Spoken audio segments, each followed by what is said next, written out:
entendu dire, c'est que la plupart des diplômés de l'ACFA trouvent à s'insérer. On peut aujourd'hui fabriquer un film avec un appareil comme le vôtre. On n'a pas besoin d'avoir une énorme caméra. Donc en un sens, ça c'est une simplification. Là où je dirais que le métier c'est peut-être pas complexifié mais diversifié, c'est qu'il y a des tas de secteurs voisins du cinéma ou dérivés du cinéma qui se sont mis en place. Et donc il y a des tas de débouchés qui n'existaient pas il y a un siècle. Les quelques années où ils sont encore jeunes, ce que je leur suggère c'est de ne pas se spécialiser trop vite pour trouver vraiment leur voie. Je pense que ça reste un métier de saltimbanque et qu'idéalement il faudrait savoir tout faire. On peut faire des études, on peut apprendre sur le tas.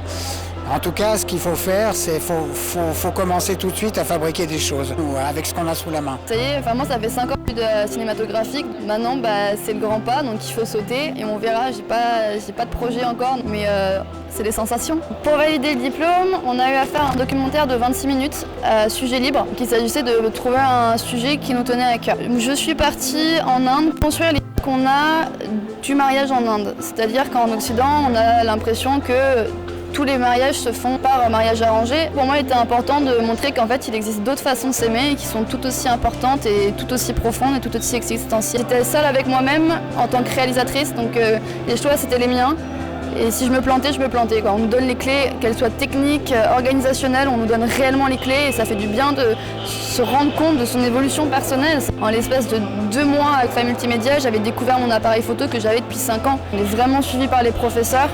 Donc on a vraiment un soutien des gens qui sont derrière nous et qui ne nous laisseront pas tomber. Et ouais, il suffit juste de choper ces clés et de les mettre en pratique, et ça paye quoi. C'était une promotion d'étudiants très volontaire, très sympathique et dont nous sommes très fiers et pour qui nous espérons le meilleur pour les années à venir. Les étudiants post-études académiques, post-études de lycée qui accèdent à nos formations. Dans un premier temps, suite à des entretiens pour qu'on puisse sélectionner des candidats, devons-nous amener de notre côté une pédagogie relativement académique pour qu'ils puissent évoluer et assimiler les outils de travail, que ce soit les outils matériels, les outils informatiques.